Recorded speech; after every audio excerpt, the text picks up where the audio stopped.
Hello, and welcome to Wyverns and Weirdos, The Journey Home. I'm your Dungeon Master, Darby, and joining me as always are Zoe, playing Cevia, Emily, playing Beatrice, Laura, playing Conrade, Mitch, playing Exley, and Johanna, playing Fall. Let's jump into it.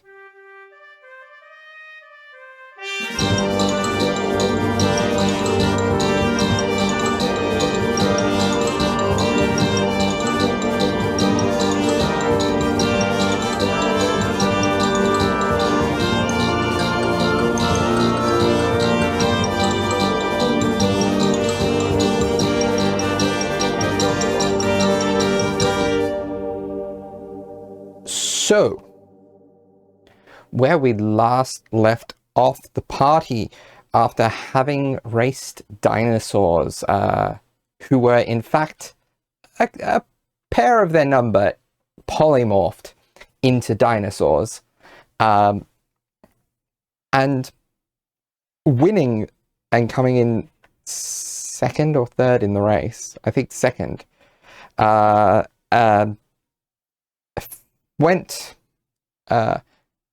went into the greater city of Strahd and were recruited by a member of the Undying Court to become, to look into an issue in the Mournlands of Eberron. The party agreed to assist, in some capacity at least, and were given until the morning to prepare. They went to rest at an inn that promised bespoke experiences, and we were probably getting late into the night. Now, Cevia, I believe there was something you wanted to deal with. So I believe Cevia and Fall are sharing a room, right? Mm-hmm. So she's kind of, she's put all her stuff down, and she's probably like very excited by her little bespoke half of the room that's full of like books and many comfortable little things, and probably a couple little candles that never go out until you like magical switch. But then there's going to be a point where she gets really uncomfortable and she seems kind of antsy. And almost when it falls in the room, almost when they're not noticing, she's going to leave the room. She's going to dip. And she's going to find Conrade's room. And she's going to go, Conrade?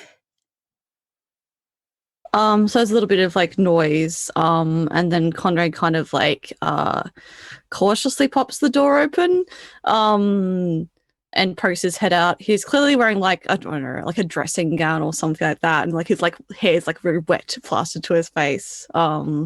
It's very pink, because he's clearly just had a bath, of course. And he kind of like looks like a bit like surprised, because before his like eyes focus on Cevia, he's like, yes, Cevia, what is it? Do you have a minute or two? Yes, was I required for something? No, I want to have a conversation. Oh, a conversation, yes. Yes, that is permitted. Certainly, yes.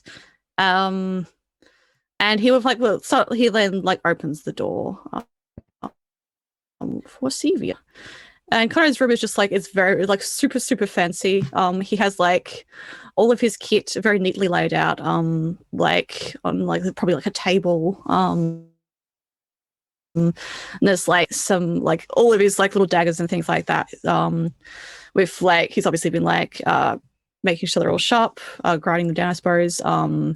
There's a bunch of books everywhere, but it just looks very opulent, I suppose. And huge four-poster bed. But yeah, he kind of like looks a bit more tense than he normally might be, but he kind of like lets her in and then closes the door and kind of puts his hands on his hips and then just looks at her. He's like, well, Well, She's like tapping her little fingers together. Well, so, I don't know how to put this without sounding, brash. But, Yes. as far as I'm aware, I think you're the only other person in this group who might understand what I'm feeling right at this particular moment. Oh, about what in particular? And she just kind of looks at her hands. About my magic. About your magic, but you are quite well versed in magic. He kind of like shifts his hands from sitting on his hips to kind of like settling the posture back more, so like he's not leaning forward as much, and then kind of just crosses his arms and then tilts his head to one side. And he's sort of like, there's probably like a little couch, like a sofa there, a couch, and he just like kind of leans back against that, and looks up. No, looks down at her. He's slightly taller than her. Little. Yeah, and yeah, tilts his head to one side. It's like, what concern have you of your magic that you would talk to me about it? 42 has magic. All has magic. Why would you speak to me of it? Well, do you remember that discussion we had with Esmeralda and then us in the forest, like with Exley? Yes. And how Esmeralda called you a warlock. Yes, a strange word. Yes, well, I don't... And you were saying it feels as if there's something in your head that is not yours, and it provides you with powers. Yes, it is interesting since leaving Barovia. It is quieter, but louder at the same time. Well, that's it, because there is something in my head now. He kind of like straightens up a bit, and like it's like something glitters in his eyes. He's taking more interest now. He just shuffles his posture slightly, and then just inclines his head at her. But I don't know what it is. It is... I feel more magical than I have ever felt, but there is a source that I do not know. It feels strange and weird. I did not touch any coffins. I did not handle anything that could have done this. I don't know what is causing this. That is curious. Thinking about it logically, when has that started? When have you noticed this? Or has it always been there? Since last night. Last night? When I woke up, this morning, technically, after we... Well, there's... Strahd did not get to you during the combat. It was a fast affair, so it was a bit of a blur, so I was not aware of what everyone was doing at them. No, he didn't get near me. There was... I mean,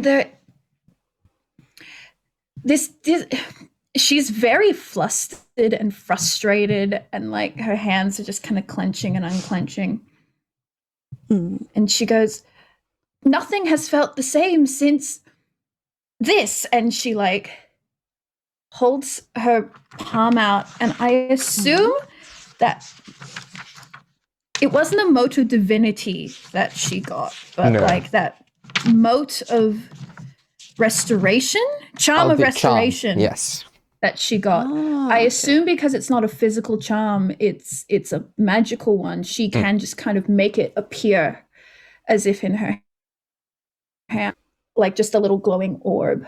Yeah, maybe, and it would probably look very, just because it's all restorations, so it would probably just look very just calm and soothing, just a little glowing orb in her hand, like floating above her hand, kind of shedding light. Conrad looks very curious at this. I'm presuming Dobby, he doesn't like the stuff in him doesn't react in any way. No. So instead he just looks very interested, like fascinating. And you don't quite know where it is or where it came from. I mean, there are logical conclusions to be drawn, but I don't want to believe them. You don't want to believe you're like me? No, that someone listened when I called out. That's what happened to me. And I got something in return for them because of them listening. But I did. She snaps her hand closed and it disappears. And she goes, but you did it on purpose. Whatever this is, whatever happened, I called out to some god and got something in return and did not ask for it. I asked for protection, not for this. And there's a moment of frustration where her hands kind of glow. And I'm saying it would be like the beginning stages of Sacred Flame. Oh, okay. She's not casting it, but it's as if her hands are glowing with Sacred Flame, so it would be radiant energy. Well, then I'll say momentarily, then Conrad will look down, note that, and then without warning, he will reach out and grab her wrist. And then with his not completely dragging her, but kind of gesture her to look up so he can look at her hand. Would it have the residuals of that magic? It would still be the beginning of Sacred Flame, I presume. I mean, I would say so. I'll imagine so. There's magic there. It's a cantrip, so yeah. she's not aiming to hit anything, so it's just useless. I feel like it's almost as if she's holding an action. It's just there. It's just sizzling. Yeah. Okay, cool. Yeah. So then Conrad will look at it and be like, curious. You have had power all your life, and now you have been given more and do not know where it came from or what to do with it. I'd say if you wanted protection, power is the best way to achieve it. So perhaps whoever you spoke to did answer. And I am probably the best person to speak of it. As I can say from my experience, I have seen how others behave when you have something they don't understand. Have you considered seeing if you have a curse in your head, locked away, like you did with me? He's still holding her wrist. I have not. Perhaps that would be the best place to start. If you are so concerned, you may be somewhat like me. Other than that, and he lets go of her wrist, the most important thing to do is that we do not approach things the same way, but we have similar ways. The best way to analyze a new development is to test it out and to assess and take note and see how it can be utilized. That is how I have been doing things. I had dreams of spiders, and as you saw, I could turn Exley in shape of large lizard. So, well, with my control, could walk up walls. From a dream into reality, practice with myself, and then applied to others. That's how it works, isn't it? That is how you've done in the past. Your papa? So perhaps this is the best way to analyze it now. The two of you hear a light rapping on the door. Okay. Conrade, kind of puts his hands on hips for a moment, then looks over, and then he will move over and open the door and have a look. And there's a male figure there, dressed elegantly. Conrade immediately goes bright red from his ears deep down into his dressing gown. And then he kind of like closes the door really quickly and turns around and looks at Cevia. He's like, did that discussion cover what you wish to ask? Or give you an idea at least? Yes, 100%. I'll go. Good. Yes, I have other appointments, so that would be good of you to. Yes. Well, yes, you should practice and see what you can do after that. Of course. Yes. Yes. Good. Well,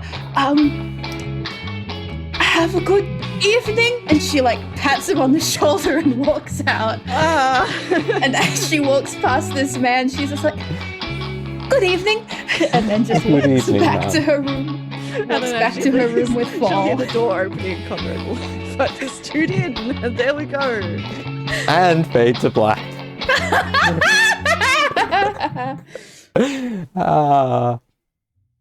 Delightful. Okay. So, was there anything else that folks wanted to do before bed? Conrade is obviously otherwise occupied.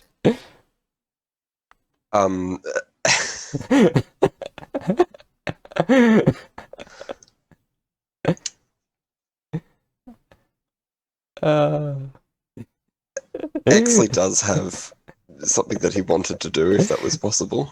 Yeah? Okay. So, on hearing that...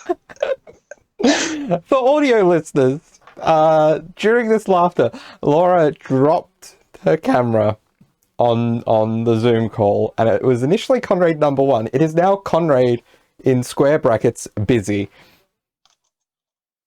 Anyway, Exley. Have fun, everyone else.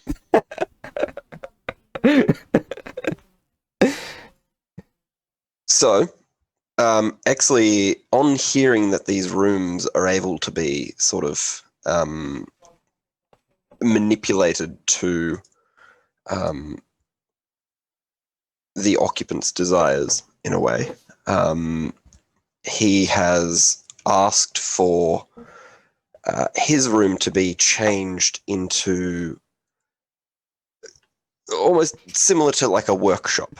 So something where there's a table, there's an armor rack, there's some tools if they were available, and he has asked for 2 assistants to be sent up to Exley's room. Yeah, and that is handily provided. Excellent. Okay.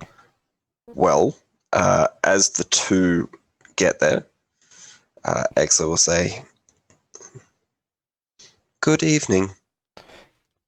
Good evening. Good evening. Which of the 2 of you are more proficient with your hands?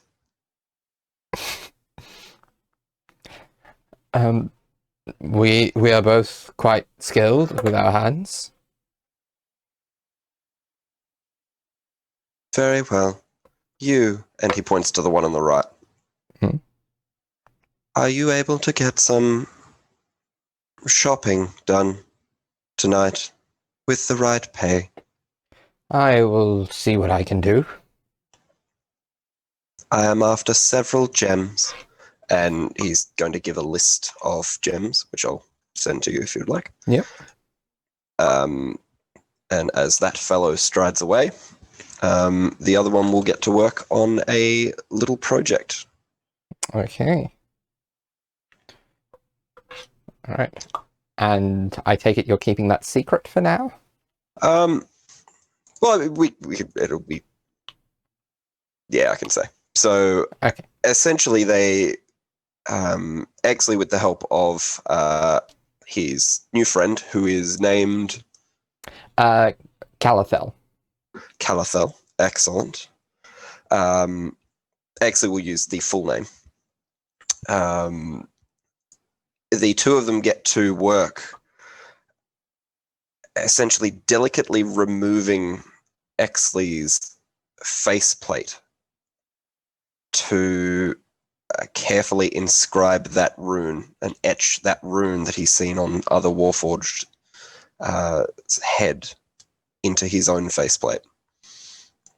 And then he will put it back on, not adding any sort of magical enchantments to it, Okay. just so that it looked the same. All right. Replace his plate and thank his assistant, Calathel, and hang himself up on the armor rack All for right. the night. Okay. Fall, Beatrice, anything either of you wanted to deal with? Yeah, I guess like when Cevia is like out of the room, has ducked out, I guess Fall after a little bit would notice and just be like shrug like, oh, probably gone to the bathroom or something. And then yeah, Fall is like really excited about the room. He's basically got like really like luxurious like plush blankets and like embroidery everywhere and like champagne and stuff, and he's just gonna kind of like look around the room and wonder, and then probably like I don't know, like do a little like front flip onto the bed, just really having fun. But then after a moment he's just gonna kind of plop down on the bed and just all that like the childish like joy just kind of like fades away, and he's just gonna lie there for a moment just thinking, and then like with purpose he's gonna go into his pack and take out a lyre which he'd gotten from Strahd's like loot, and then just start practicing, just start focusing on it with extreme intent. Like he's messing around with like notes and such, and he's also very much trying to focus on some kind of magical property in there, but it's not like playful music practice or anything. There is very much like intent and determination. Yes. And Full is going to continue to like work on that for some time longer. All right. So that's what Full's been doing. Now, are you? So this is the loot that you found. Yeah, I'm attuning to it mechanically. You are attuning to it. Yes. Yeah. I was going to say that. Yeah, there is a nasty shock for playing it while not attuned to it. Ooh, so, yes, absolutely. Yeah, but if it's the process, it's the process of attuning to it, you're fine. Yeah. But yes, okay. And Beatrice, was there anything that you wanted to deal with? So all that Beatrice does is go up to her room, and when she opens it, what you see is what looks like a sort of simple log cabin. Very simple sort of double bed and not a lot of other things sort of strewn around. She wanders through.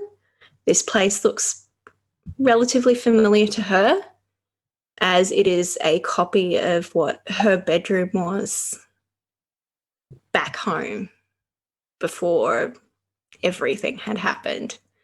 And she's just sort of going to go around and touch things and then sit down on the bed, drop all her things on the floor, lie back, and then just wrap herself in the blankets. And that's where she's going to stay for the rest of the night, not doing anything.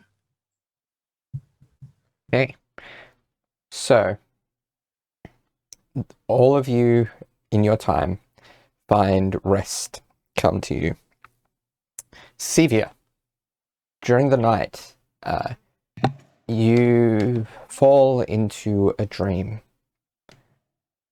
And you find yourself in a field. And there's no discernible landmarks, but the air feels as if it is thrumming with magic. You catch a glint of gold coming towards you from the sky. And as it gets closer, you see this figure of a golden owl with sapphire blue eyes.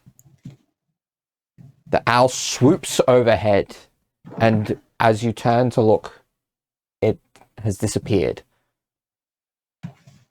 When you turn your head back to look where it had come from, you see in front of you this small black cat. And then you wake up. Exley. You don't typically dream, but tonight you feel, as you drift into your shutdown state as a warforged, as a sentient construct, your vision is filled with these spirits, you almost guess them to be souls trapped within the mists of Ravenloft, the mists of the demiplanes of dread. These souls are spinning around, and it is strangely familiar to you. You don't remember being here at all. You've seen the mists. You sort of passed. No, you wouldn't have passed through at all, because you came to be in Barovia, and yeah. So you've seen the mists from afar. You recognize these to be the mists of Ravenloft, but you don't know how you have such a vivid recollection of within. And these spirits surround you. Most of them human, some of them elven. There's a singular red-horned tiefling with scarred wings and missing an eye. And then you wake up. Conrade, you find yourself alone in a strange, dark stone room. You take in your surroundings for a bit before realizing that this isn't just any stone room. This is the Amber Temple. And you see these dark, shadowy figures looming over you as if they're all paying attention to what you're going to do.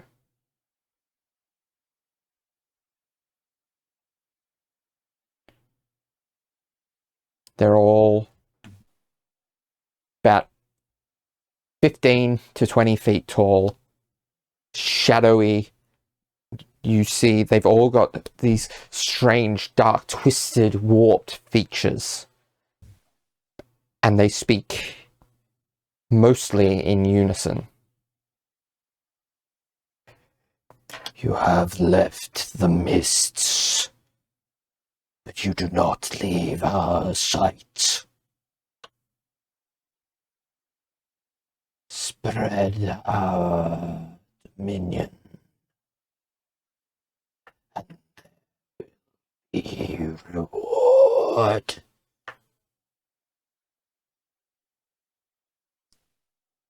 And you find yourself engulfed in these shadow, and you wake up.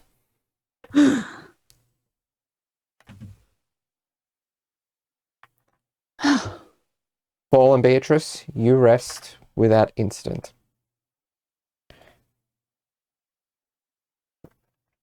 Additionally, Conrade and Exley, the two of you, through your histories your history in the case of Exley and your patronage in the case of Conrade, are very intertwined with death and the magic of death.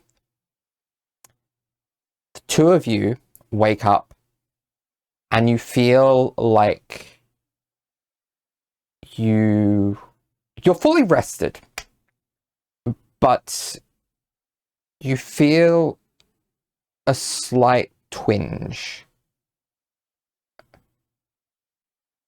And mechanically, you have both until the end of the death curse or your or maybe your departure from Eberron, have lost 1 hit point from your hit point maximums. Just for my own note, you said till the end of the death curse? Yes. Excellent. Yes. I don't think I've mentioned it by name, but you are aware of the death curse. At least in reputation, the death curse is the problem that the elf that spoke to you was referring to. Wonderful. Excellent. If you listen to our main campaign, you'll know this is not the first time specifically Mitch and I have been in this situation. I didn't deliberately choose the two of you. It's just that you two are intertwined with It death. just happens. Yeah. Yeah, it makes sense. Nice. For I like reference, that. Very tasty. For reference, Prime's maximum hit points also reduced by 1. I was going to ask that. Yep. We have to fix this now. We need do. to save Prime.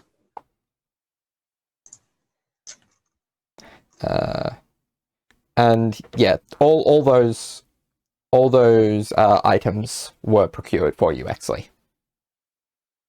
Thank you. Yes. All right. So it is the morning. What would people like to do?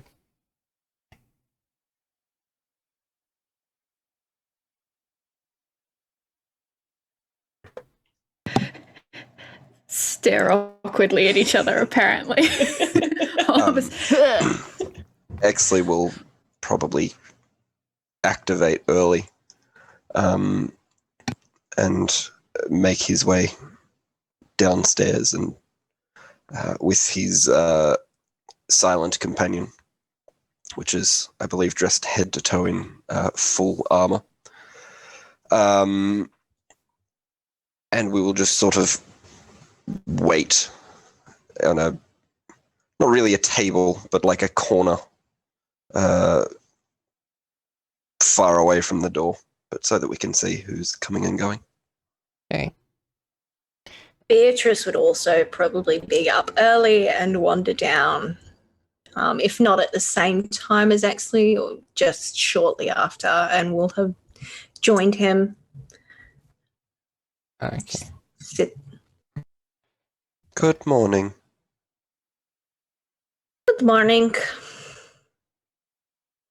Beatrice, Yes. we have not spoken very much. This is true. I believe that means you may be the best person, as you would be impartial. Yes. If someone were to ask you for a moment of your time, what would that mean to you?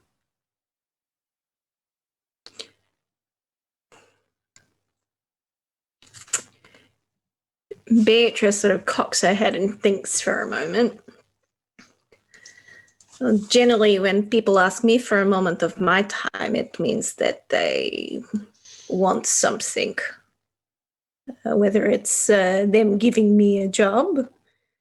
And when I say job, I mean an assassination that I need to do. Or they've got a game going and they're wanting an extra player. You do not get concerned.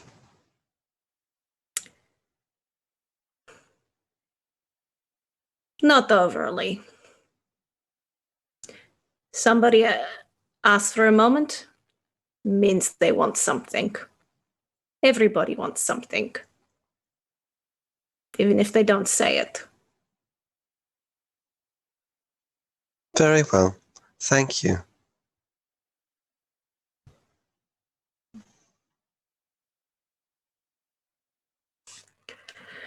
And we wait. We wait. For all of the sleepyheads.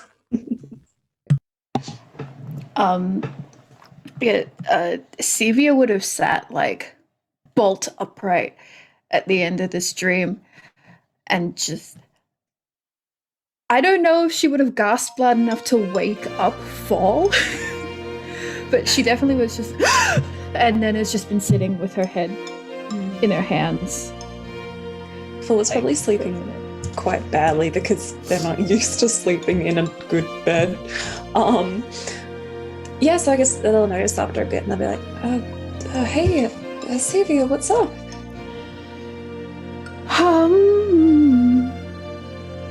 Many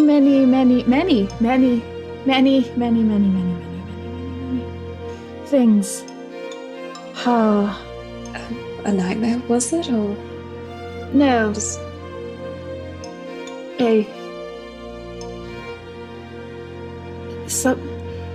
Something new and something very, very familiar. oh,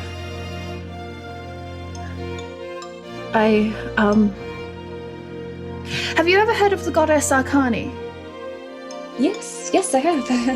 I know a bit about different deities. Good. My family were never worshippers. We prayed to her occasionally for, access to information if we lost our keys, those sorts of things. But she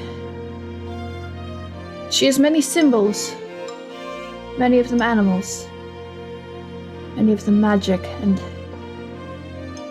golden owls and black cats. I remember those. That's why we had a black cat. So is it? I'm guessing this isn't just reminiscing. Have you been seeing these symbols? In my dream. Last night it was...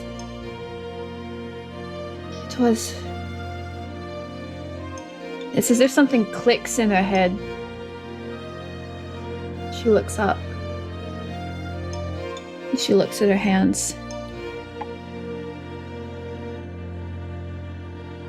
I think Arcani has reached out to me.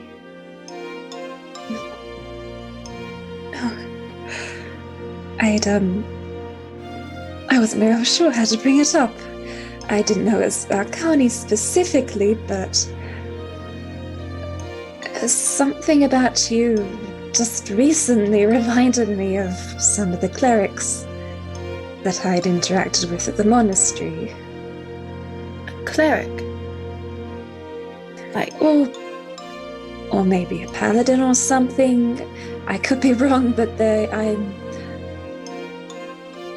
know the kind of magic and the kind of connection with like the holier magics and such, and yesterday I thought I saw some of that in you. when? She like swings her legs around, she's like leaning forward on the bed, like, where was there a moment, an aura, an exact? It was when you became so invested in the mission from that man from before. The feeling that came over you, I think something about it was holy in some sort. I could recognize that. Oh, Oh. This was not the desired outcome at all.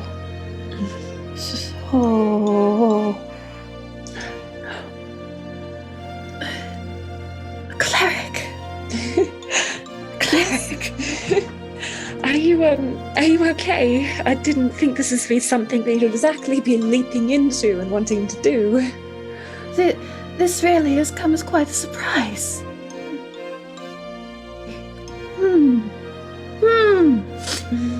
I think I need a cup of tea. I think I need many cups of tea in order to deal with this. Oh, yes. Yes, I think so. I think there's room service, but I don't actually know how to do that. No, neither do I all that much, really. We should go to the others. We have to set off anyway, soon. Yes. Tea. Yes, Thank you. Yeah, no problem. We can talk about this however much you want. It's quite odd, quite sudden.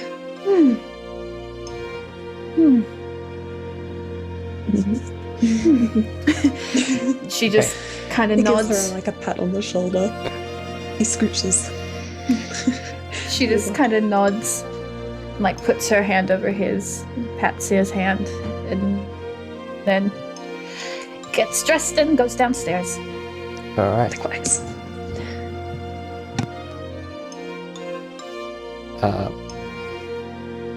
Yeah, Conrade. Oh, and I will note, Conrade probably wakes up in a similar style to how Cevia woke up, I guess. So sitting bolt upright in bed, with a gasp. And he I imagine this is a concentration spell. However, I imagine momentarily he's accidentally cast this while these spirits have communed with him, I suppose. So he wakes up kind of with a gasp, and then as he takes in his surroundings, there's sort of it doesn't say the size of it, but a creature in his room. Maybe it's like, and so it's like bipedal. Oh yes, all four legs, yes. So it's kind of perched on the table that he has all of his things on. And it's a shadowy kind of creature, like a spirit. It's sort of like a this sort of like misshapen biped. It seems to emanate some shape and feeling of fear. And Conrad is again like very startled, and kind of reaches for, like, he's got like a dagger on his bedside table, of course. He grabs that, and kind of like springs up and like points it at it. He's like, "What are you? Are you an envoy? I will do these things that you ask of me. I'm much interested in bargain. You cannot. I cannot understand you. Please vacate this area at once. This is inappropriate and rather disconcerting to into one's dreams, as it were. I am much interested in the bargain you strike, but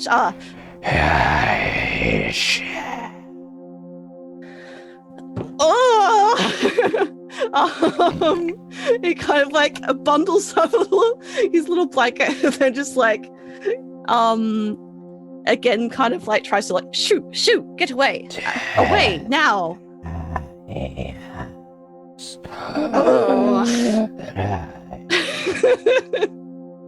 My god. He kind of just like, and then we'll just spend some time kind of skirting around this abomination standing on his little table. Roll until me, I imagine. Yeah. Roll me. Let's call it an intelligence check. Okay. So just my base int. So 17. 17. After a few moments of this, you realize there's a feeling in the back of your head that is akin to like a fierce concentration on something. And Conrade kind of like, because his thing would not be deterred by him, because it's friendly. He kind of like stops and straightens and kind of like tries to focus on that. And then closes his eyes and tries very hard to stop thinking subconsciously about whatever the thing he is thinking of is. And the shadow disappears. And he opens his eyes. You're alone in your room. I see. And then Conrade just kind of like collects himself, takes a few deep breaths, and then looks up at the ceiling and is like, "Thank you. I will do you proud." And then closes his eyes, opens them again, and he's going to sit around getting dressed and getting ready to go out to rejoin the others. Okay. He is wearing a very high collar All right. when he rejoins you all. So yes, so you're all back together in the kind of common area of this tavern, this inn. And it's not long before you see 𝗖𝗔𝗦 arrive with two figures. One of them is a human man with long hair and a Van Dyke-like facial hair. The other is almost like a dragonborn, but not quite. You imagine it's like what would occur if a dragonborn were descended from some of the dinosaurs that you saw, rather than from dragons. But these are not beings that you are familiar with.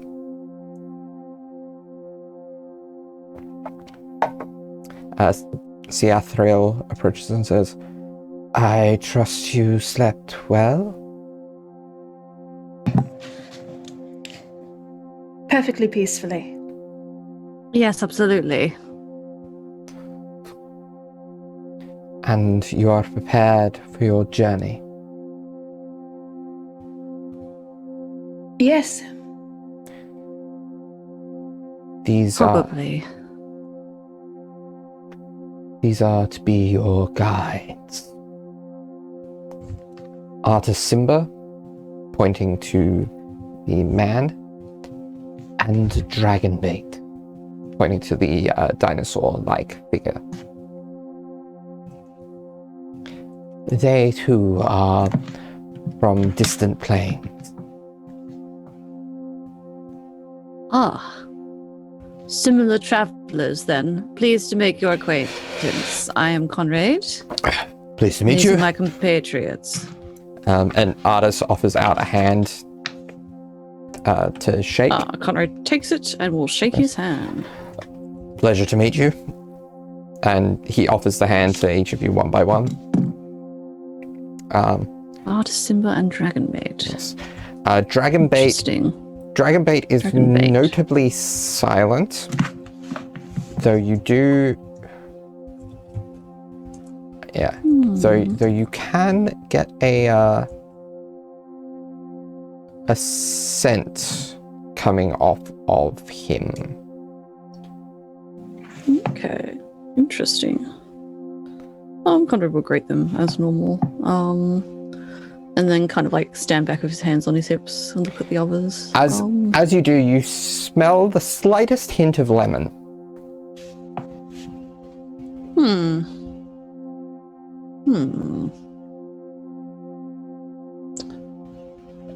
Well, I'm pleased to make your acquaintance, everyone. So Artisimba and Dragonbait are to be our companions for this trip. Wonderful. It's a pleasure to meet you both. It's a pleasure to meet you. And you are both not from here. No. No. Where from, pray tell? I am from Toril. My companion here is from worlds elsewhere, but he did spend some time in the Dalelands in Toril as well. That is where we met. Curious, I see. And why exactly are you working on this mission, if that's all right to ask? I was hoping for some assistance in finding my wife. She has disappeared from Toril long time ago. Well, not just her, the entire city, but such as things are. I see. She must be important to you, then. Well, of course, she is my wife. Conrade like just raises an eyebrow and like just looks away as if like that means nothing. Beatrice gives Conrade the dirtiest side eye you've ever seen a bird give someone. So he probably makes that expression at Beatrice, like, yeah, look at this chump. And then Beatrice is just like, you fucking dare. Conrade's like, just like, you all see like Dragonbait cock his head, and you smell the scent of brimstone. ugh. Oh, I will say, Cevia leaned over to Fall when he was like, "Oh, a whole city, but mostly my wife," and she goes, "He really buried the lead on that one." Yes, a little. She is trying to be quiet, not have him hear her. I will note if I need to roll for that. It makes sense, but it was very misleading. Yeah.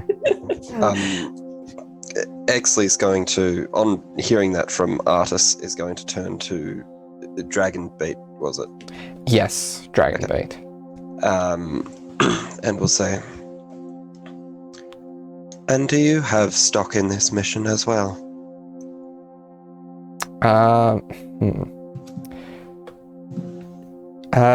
Dragonbait.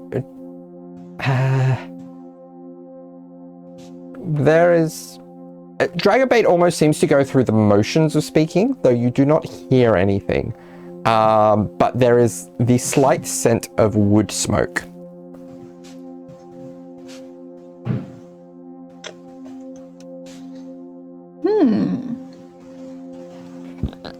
Perhaps we should wait and try to source some guides who may not be conflicted. Why do you believe them to be conflicted? They have a stake in this task being completed, if they are our guides. They have a stake in aiding you.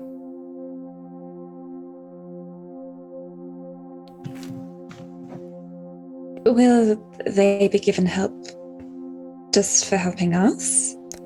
Yes. Is this a test so that they're helped? It is not a test. It is...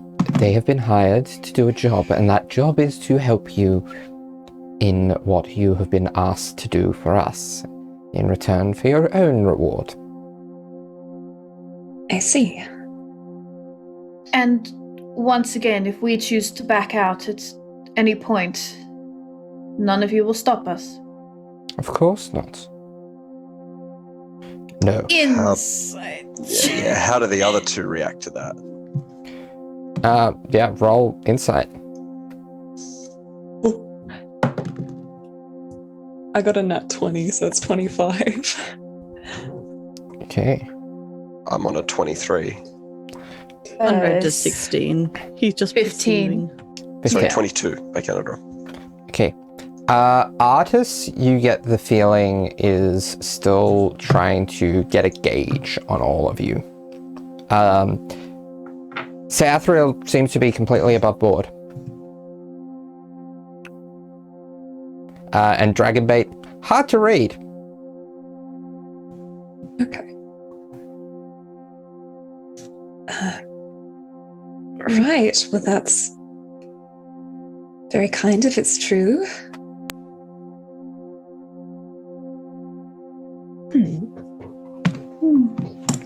Well, if we are to work together, Artis, what are your capabilities? I Sad about the wife too.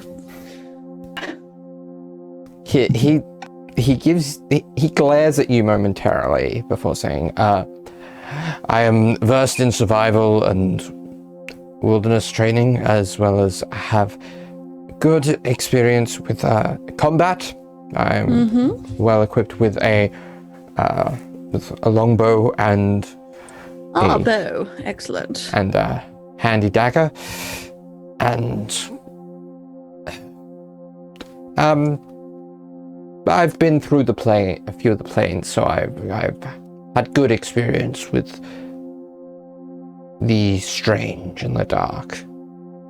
Excellent. May I ask how you got here in the first place? We got here by a trick. We are seeking to return home at some point. I got a one-way plane shift here. Ah, intentional then? Initially intentional, and then the mage that brought me here was shot down by a roving war band. Ah. Which made things quite difficult. Yes, well, that would rather put a dampener on things. I suppose Yes. the purported wealth of our friend here might assist with that, I understand. Similar Yes. reason as we are looking to assist. All right. And your friend, what skills does he, or what skills they? What skills does your friend have? He is a dedicated follower of Tyr, Okay. and as such can draw upon that power to better deal with undead. Magic. And he kind of like nods and looks slyly over at Cevia for a moment. And then turns back to them and is like, excellent, fantastic. We look forward to working with you then. May I ask, have horses or some form of transport been organized? It will be difficult to traverse with horses in the Mournlands themselves. So they have not been arranged for, unfortunately. But we have arranged for tickets on the electric rail for you that will get you as close as possible to the Mournlands. Electric rail. The thing we saw. Yes. Moving carriage? Yes. Curious. I would much like to see that. Excellent. Good. Sounds sufficient. I am as prepared as I can be in this situation, so I have no qualms with starting whenever. And then, satisfied, Conrade crosses his arms and steps back. Okay. Smugly. Yeah. So, yes, as it is, there is a station right by the edge of the Mournlands where one of the lightning rail lines terminates. Convenient.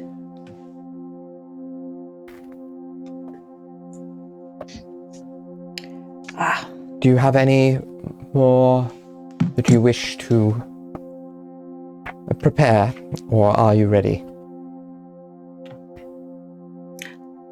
Much like Conrade, I am as prepared as I can be. Let's go. All right. So you make your way to this. You are led by Sayathriel to this. I mean, you as players would recognize it as a train station, and. Have we all got our Mikey cards? Are we all ready? Remember, tap on at the start of the journey. Use Nike cards. That's like very Franz jumps over the barrier. very specific Melbourne joke. oh, actually, yeah. This next train is stopping at the Frankston line from platform 3. And please remember to touch on your Mikey at the start of your journey. And all of us are just like, ah! What the Where's the voice coming from? It's true, we've gone to Fantasy Melbourne. Actually, just because I don't know if it's been specified, is electricity like new to us? Yeah, I probably would. Because I know like I don't think we have electricity at all. So the concept of electricity is not new. There is lightning. yeah, that is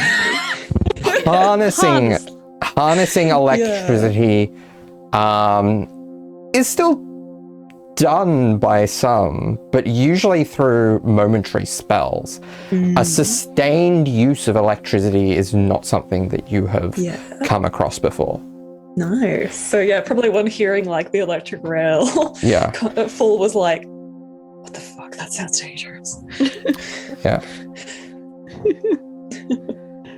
Comparatively, Conrad would be Quite fascinated by the nervous. time we get there. Yeah. I will also note Conrad probably would have bought some like food from the like establishment we stayed in before we left as well to take as travel food. Okay. So, so you see the rails are two sets of stone with lightning arcing between them. And you see this massive wooden cart propelled along the rails and come to a halt in front of where you are standing. My word.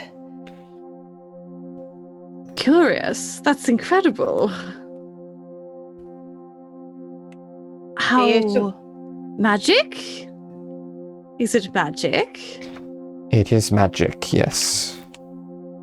Beatrice looks at it and is like, lightning and wood. Yes, very safe. Is that going to electrocute us? Looks like a death trap. No, it is not harmful. It is, well, how it works exactly is a secret kept by House Orion, but nonetheless, it is perfectly safe. I would much desire to know. Perhaps if we come back here, I'd like to find out. Sounds very powerful. Unfortunately, much like most of the houses, they do keep it very close to their chest. Of course, 'tis always good to have a bargaining chip. Most nobility can always be bought in one way or another. Fascinating. Thank you for showing us this. Of course. I will be very interested to see how it travels. Shall we get going? So we just get in it. Yes. Right. Nothing else is required? No. No arcane words, no verbal, no somatic. No, there is a conductor who operates the vehicle. Conrad will kind of like step forward and have a look at the carriage, and then kind of while people are talking, he'll kind of be like putting his like the heel of his boot down to like kind of test the suspension of it and whatnot before hopping on. One of House Orion operates the vessel. My word. That is Her eyes kind of just light up, and she's like, fascinating. I would so love to find out how this works. Maybe work out how to make the electricity quieter. Full kind of like mutters to Cevia as well, like, oh, I know like half the clerics back in the monastery, they hated when people were like information being kept by the wealthy and stuff. Like, it should be free to everyone. Maybe we could like steal it. Beatrice gets in and you can see she's a little bit puffed up. She's somewhat uncomfortable.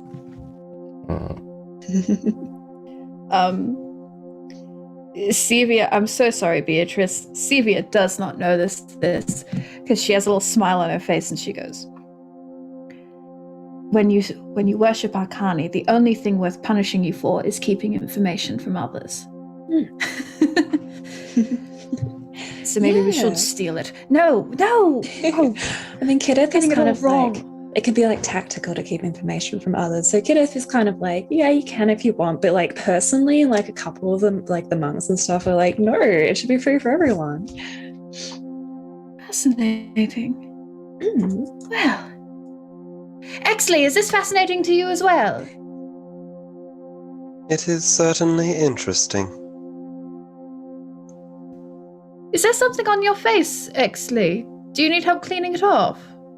Cevia is very small and he is very tall. She can't, from this angle, tell if the rune is a marking on purpose or not. And she's like, did you run into something? What is that?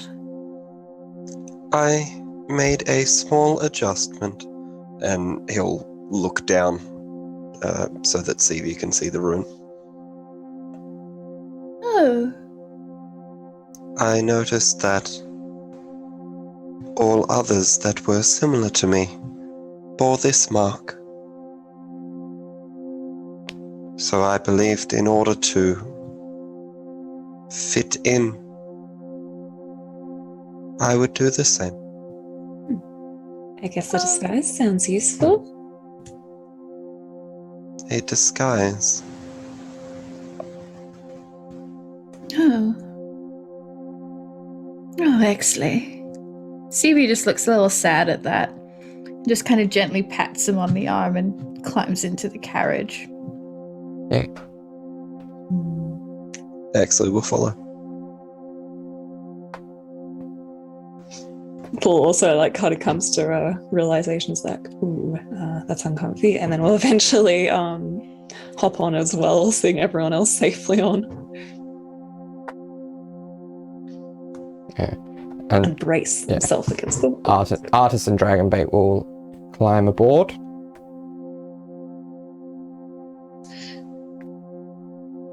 Are there many other people around in this carriage?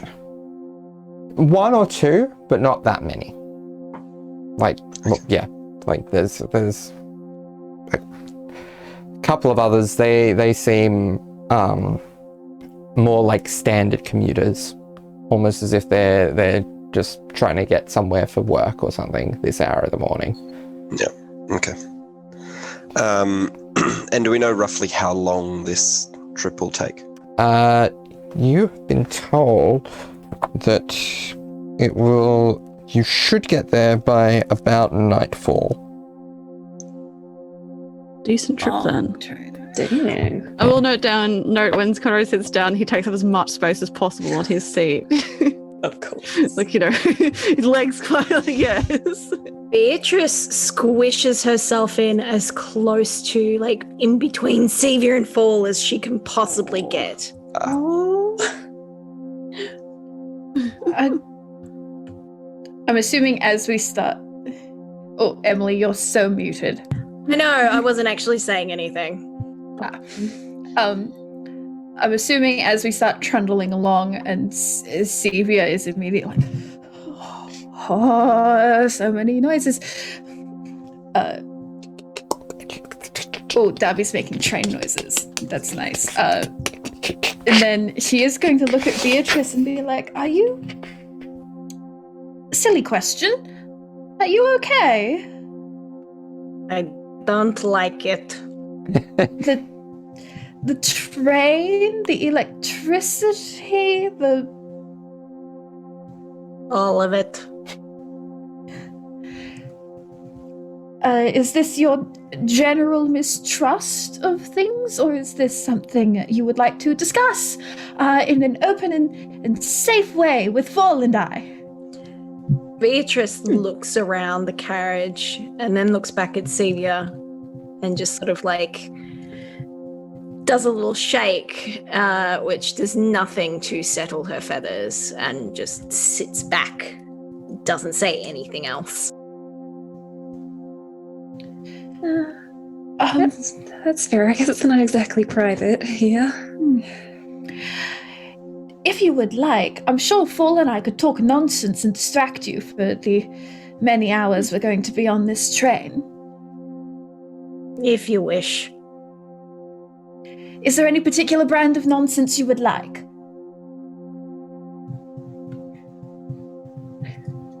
Beatrice doesn't say anything.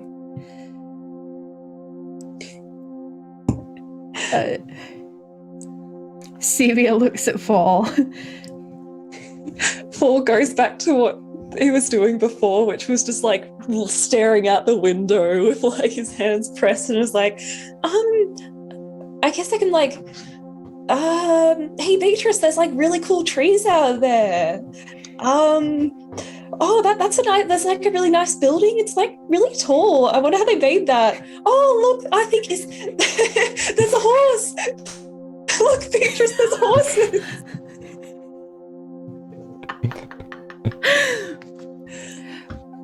Okay.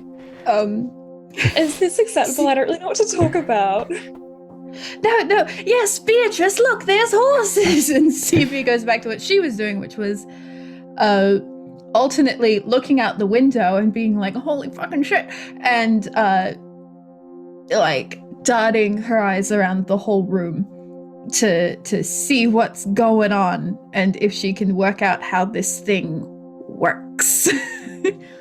Okay, roll me an Arcana check, I guess. Ooh.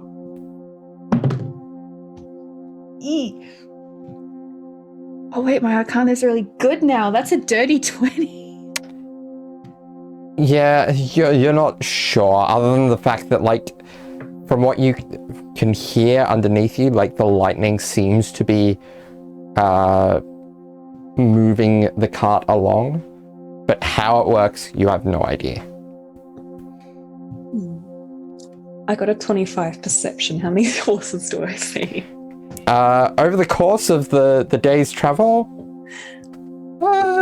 somewhere in the vicinity of like 50, 60. Oh, damn, that's a good haul. Conrade and Exley, how are you occupying yourself on the trip? Well, Exley and Prime were just sort of standing off to the side, just being those dudes that just stand on a train.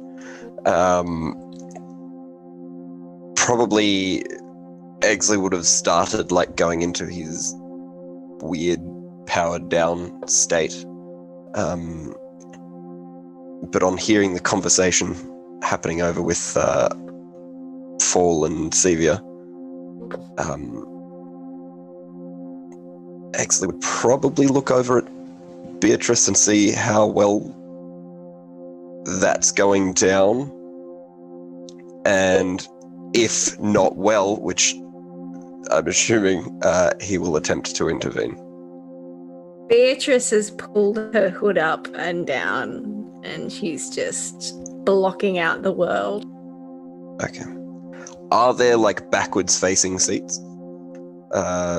Is it like a booth or something or other? Like, I can show you a map. Ooh.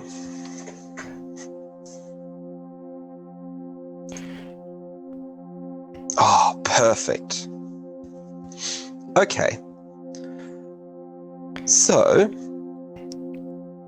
if Fall and Cevia are kind of sandwiching Beatrice, Exley would just kind of come up, wander over and sit down, probably on one of the sides next to probably Cevia, and he will motion for Prime to come, and if there's room, sit down next to Fall. So the 5 of us are all squished into one booth. And do you mind if I join you all?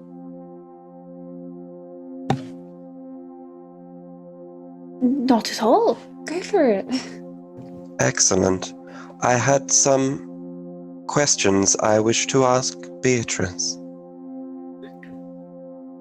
You just see the hood just moves a little bit.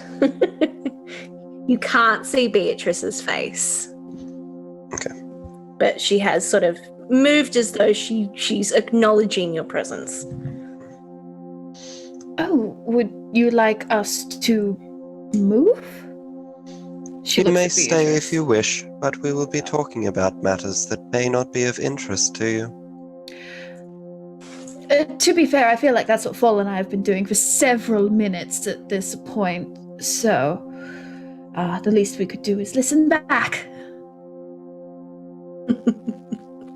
Very well. Beatrice, you were speaking before about your earlier profession. I have been considering this, and I have some follow-up questions. And what might they be? If one were interested in entering your profession, how would one do so?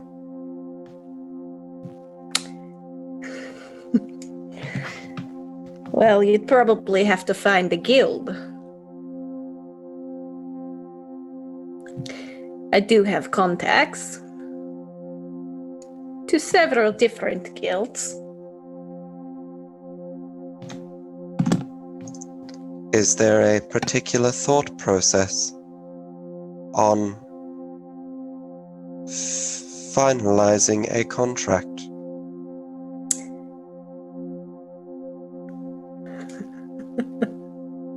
Cool. I'm going to go and look in the window on the other side of the train now. I will also go to the other side of the train now, thank you. Right. Leaves. Probably climbs over people on the back of the seat to get out of there. Excuse me, pardon me, excuse me, pardon me, excuse me, pardon me, excuse me.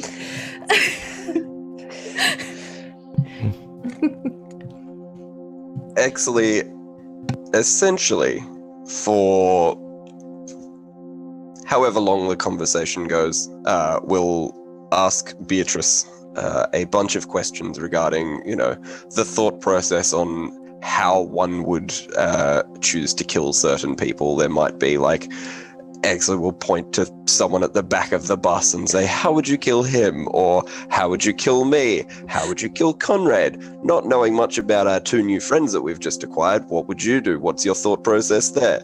Just, yeah. Might insert his own little bits of information as well on how he might do something. Beatrice would, in fairly short answers, would answer most of his questions, including how she might kill members of the party. Excellent. But yeah, we talk for probably a while about that. All right. Conrade, what do you do with your trip? I guess Conrade's been take up as much space as possible. How smooth is the ride, Darby? It is pretty smooth, yeah. Pretty smooth, cool, Yeah. Excellent. So he's pretty chill. He takes up as much space as possible.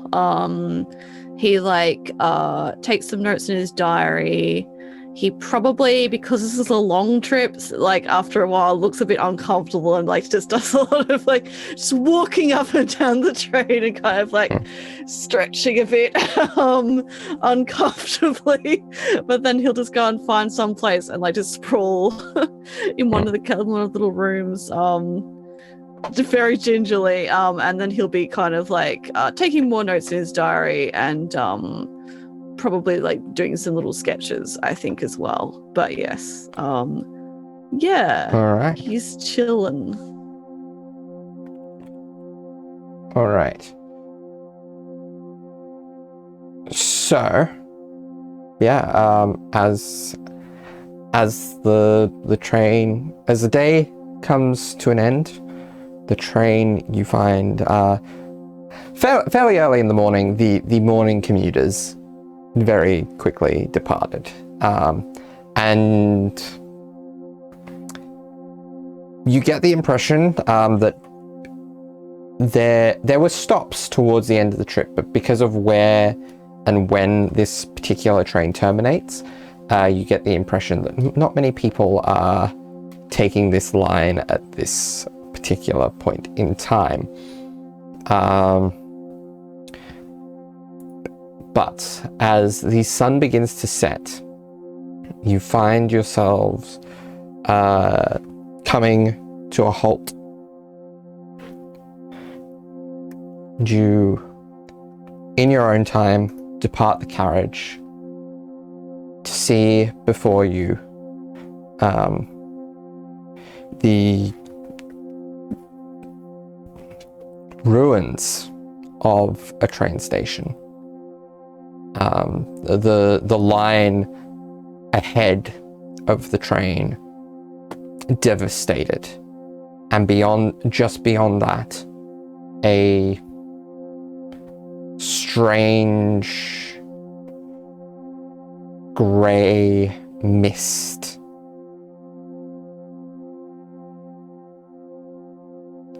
And that's where we're going to leave it for this episode. See you all next boy. time. Yeah. Yeah, thanks See for you next listening. time. Thank you for listening. Thank you. Bye. Goodbye.